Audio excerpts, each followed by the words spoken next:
সমাধান না পেয়ে তারা দুজনে বাদশাহ সাদিদের দরবারে হাজির হলেন। সেই সময়টি ছিল খেলাফতের যুগ। বাদশাহ সাদিদ দুই চাষির কথা শুনে থমকে গেলেন। তিনি মনে মনে ভাবলেন, সম্পদের প্রতি মানুষের এমন নির্মোহ ভাব সত্যিই বিরল ও প্রশংসনীয়।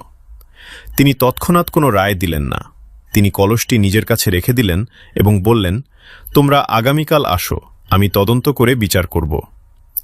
পরদিন সকালে বিচার সভা বসল। বাদশাহ সাদিদ একটি বুদ্ধি বের করলেন। তিনি পুরাতন মালিককে জিজ্ঞেস করলেন, আপনার কি কোনো সন্তান আছে? তিনি উত্তর দিলেন, জি জাহাপনা, আমার একটি বিবাহযোগ্য কন্যা আছে। এরপর নতুন মালিককে জিজ্ঞেস করলেন, আপনার কি কোনো উপযুক্ত ছেলে আছে?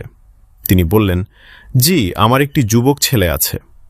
বাদশাহ তখন হাসি মুখে ঘোষণা করলেন, আমার ফয়সালা হল, আপনাদের ছেলে এবং মেয়ের মধ্যে বিবাহ বন্ধন সম্পন্ন করুন, আর এই স্বর্ণের মোহরগুলো সেই বিয়েতে খরচ করুন।